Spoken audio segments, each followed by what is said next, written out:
तीन बहनों की लालची भाभी। करिश्मा, रेशमा और मनीषा तीन बहनें हैं। उनका एक भाई भी है, मयंक। मयंक अपनी बहनों को बहुत प्यार करता है, लेकिन मयंक की पत्नी सविता इस मामले में मयंक से बिल्कुल ही अलग है। वो अपनी ननदों का जितना बुरा कर सकती है उतना बुरा करती ही रहती है और अपनी ननदों पर हुक्म भी चलाती है। करिश्मा, करिश्मा, तुमने अभी तक नाश्ता नहीं बनाया? तुम्हारे भैया को ऑफिस जाने में देर हो रही है। हाँ भाभी, बस अभी बनाती हूँ। करिश्मा, तुम ये ढीलापन छोड़ दो। कल को पराये घर जाना है। वहाँ अगर तुम इस तरह से काम करोगी तो लोग क्या कहेंगे कि माँ ने और भाभी ने कुछ सिखाया नहीं। और तुम्हारी दोनों बहनें कहाँ हैं? अब रेशमा मार्केट गई है और मनीषा सो रही है। क्या? सुबह के 8 बज रहे हैं और ये महारानी अभी भी सो रही है? ये कहते हुए सविता अपनी सास दुर्गा देवी के पास जाती है। माँ जी, देख रही हो अपनी बेटियों के तौर तरीके? क्या हुआ बहू, सुबह सुबह क्या कर दिया मेरी बेटियों ने? अरे एक तो अभी अभी उठकर किचन में गई है, दूसरी सुबह सुबह बाहर चली गई और तीसरी अभी तक सो रही है। क्या करूं मैं इन तीनों का, मैं तो परेशान हो गई हूँ। जा जाकर उठा उसे और रेशमा से मैं बात करती हूँ। सविता सीधा मनीषा के कमरे में जाती है और उसे कहती है, महारानी जल्दी उठो, सूरज सर पर आ गया है। भाभी थोड़ी देर और सोने दो ना, मैं रात को लेट सोई थी। वो क्या ना, यूनिट टेस्ट चल रहे हैं। शराफत से उठती है या नहीं, या फिर पानी की भरी बाल्टी डालूं तेरे ऊपर? नहीं नहीं भाभी, मुझे बिस्तर में नहीं नाना, उठती हूँ मैं। मनीषा जल्दी से उठकर बाथरूम में चली जाती है। सभी आराम से बैठकर नाश्ता कर रहे होते कि तभी रेशमा बाजार से हाथ में सामान लिए आ जाती है।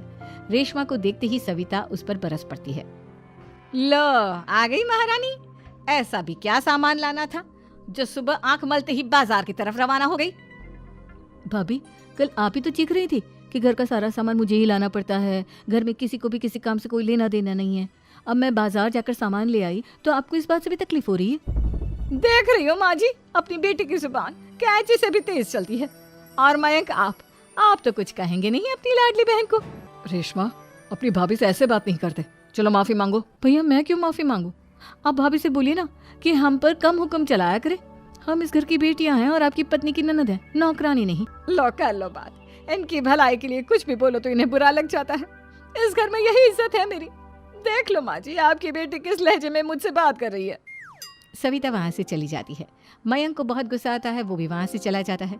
फिर करिश्मा रेशमा को समझाती है। रेशमा, तुम्हें भाभी से माफी मांग लेनी चाहिए थी ना। लेकिन दीदी, मैंने कुछ किया ही नहीं, तो मैं माफी क्यों मांगू? हाँ रेशमा दीदी जैसे ही घर में आई, भाभी ही उन पर चिल्ला रही थी। हाँ, मैं मानती हूँ कि गलती भाभी की थी। मैं तो इसलिए बोल रही हूँ कि भाभी ने माँ को तो पूरी तरह अपने वश में कर लिया है। वो हमारी बात सुनती ही नहीं। मयंक भैया हमारे लिए हमेशा खड़े रहते हैं, इसलिए उनकी बात का मान तो तुम्हें रखना चाहिए था ना। कोई फायदा नहीं दीदी, कुछ दिनों की बात और है, भाभी उन्हें भी हमारे खिलाफ भड़का देंगी। फिर वो भी माँ की तरह हमारी किसी बात का विश्वास नहीं करेंगे। इसी तरह सविता अपनी तीनों ननदों को किसी न किसी बात पर परेशान करती रहती थी। एक दिन मयंक अपनी तीनों बहनों के लिए गिफ्ट लाया। करिश्मा, ये तुम्हारे लिए हार का सेट। रेशमा, तुम्हारे लिए सुंदर सी ड्रेस। और मनीषा, तुम्हें किताबें पसंद है ना, तुम्हारे लिए किताबें लाया हूँ। थैंक यू भैया। थैंक यू भैया। थैंक यू भैया। करिश्मा, तुम्हारा नेकलेस कितना सुंदर है, ये भैया कहाँ से ले आए होंगे? मैंने भैया को 3 दिन पहले फोन पर ये डिजाइन दिखाया था और आज भैया ये ले आए। सविता तो अपनी ननदों के गिफ्ट्स देखकर जल गई और करिश्मा का नेकलेस तो उसे भी बहुत पसंद आया था।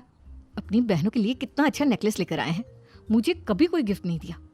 मैं आज ही ये हार चुरा लूंगी। रात में सविता करिश्मा का हार चुरा लेती है और इसी तरह उसे अपनी ननदों की जो भी चीज अच्छी लगती वो उसे मांगती नहीं, बल्कि रात के अंधेरे में चुरा लेती। इसी तरह दिन बीतते गए और सविता ने मयंक के दिल में भी उसकी बहनों के लिए नफरत पैदा कर दी। एक दिन मयंक ने करिश्मा और रेशमा के लिए रिश्ता देखा और ये बात उसने घर में सबको बताई। माँ, करिश्मा और रेशमा के लिए बहुत अच्छा रिश्ता आया है, वो लोग कल इन्हें देखने आ रहे हैं। आप और सविता मिलकर सारी तैयारी कर लेना। ये सुनकर करिश्मा और रेशमा खुश हो जाती हैं, लेकिन सविता सोचती है, अगर इन दोनों बहनों की शादी हो गई तो घर और बाहर का काम कौन करेगा? मनीषा तो 1 नंबर की कामचोर है, उससे तो किसी बात की उम्मीद लगाना ही बेकार है। मुझे इस शादी को रोकना होगा। अगले दिन सभी लड़के वालों के स्वागत की तैयारी करने में लगे होते हैं। तभी मयंक अपनी बहनों से आकर कहता है, तैयार हो गई तुम दोनों? देखो, दोनों लड़के बहुत अच्छे हैं, मैं कोई कसर नहीं छोड़ना चाहता, इसलिए तुम उनके सामने अच्छे से बिहेव करना और अपनी भाभी से लड़ने मत लग जाना। करिश्मा, तुम वो नेकलेस पहन लो ना जो मैं तुम्हारे लिए लाया था। भैया मैं बहुत देर से वो नेकलेस ढूंढ रही हूँ लेकिन मुझे मिल ही नहीं रहा। क्या तुमने नेकलेस खो दिया? तुम्हें पता भी है वो कितना महंगा था। तुम कोई काम ढंग से नहीं कर सकती। मयंक गुस्से में वहां से चला जाता है। थोड़ी देर बाद लड़के वाले भी आ जाते हैं। वो दोनों बहनों को पसंद कर लेते हैं और रिश्ता पक्का हो जाता है।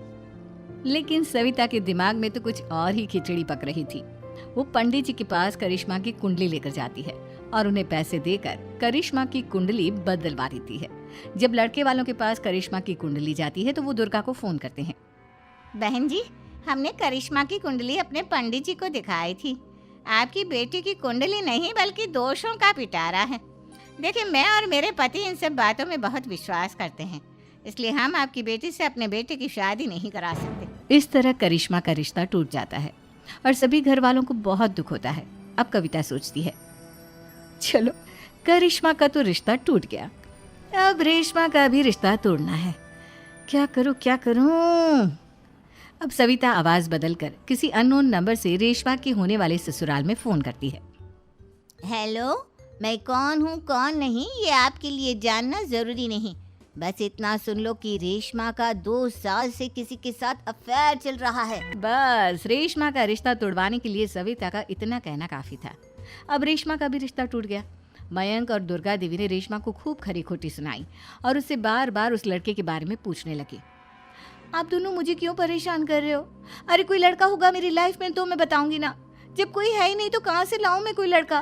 तो तेरे होने वाले ससुराल वालों को फोन किसने किया था? माँ मैं नहीं जानती किसने फोन किया था, मैं सच कह रही हूँ। मैं तो पहले ही कह रही थी इसकी लगाम खींच कर रखो, लेकिन मेरी सुनता ही कौन है। आप चुप रहिए भाभी, ये सब आपका ही किया धरा है।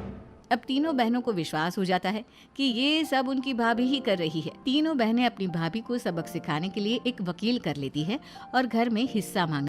देखो भैया, माँ बाप की जायदाद में जितना बेटों का हक होता है उतना ही बेटियों का, इसलिए इस घर के 4 हिस्से होंगे और हमें अपना हिस्सा चाहिए। मैंने तुम्हारे लिए क्या क्या नहीं किया और तुम इस घर में हिस्सा मांग रही हो? भैया, आप और माँ हम बहनों की कोई बात नहीं सुनते हो और भाभी हमारी शादी नहीं होने देगी क्योंकि उन्हें लगता है कि आप हमारी शादी में ज्यादा पैसा लगाओगे और उन्हें हम जैसी फ्री की नौकरानी कहाँ मिलेगी। तो हम भाभी के साथ तो रह नहीं सकते, हम बहनों को अपना हिस्सा चाहिए। अरे तुम्हें शर्म आनी चाहिए अपनी भाभी पर ऐसा इल्जाम लगाते हुए। वो तुम्हारे बारे में कितना सोचती है। हाँ माँ, भाभी हमारे बारे में बहुत सोचती है। दिन रात बस यही सोचती रहती है कि किस तरह से अपनी तीनों ननदों को परेशान करूं और कभी मुझे पढ़ने भी नहीं देती। दोनों बहनों का रिश्ता भी तो इन्होंने ही तोड़वाया है और रात में हमारे कमरे में आकर हमारी चीजें भी चुराती हैं। इसी तरह सविता की तीनों ननदें अपनी बात पर अड़ी रही। अब कोर्ट में तारीख भी शुरू हो गई। जब सविता को लगा कि उसकी तीनों ननद इतनी आसानी से नहीं मानने वाली तो उसने अपने पति और सास को सारी सच्चाई बता दी और अपनी तीनों ननद से माफी मांगी। मयंक और दुर्गा को भी अपनी गलती का एहसास हो गया। अब सविता खुद करिश्मा और रेशमा के लिए अच्छा रिश्ता ढूंढती है और उनकी शादी करवाती है।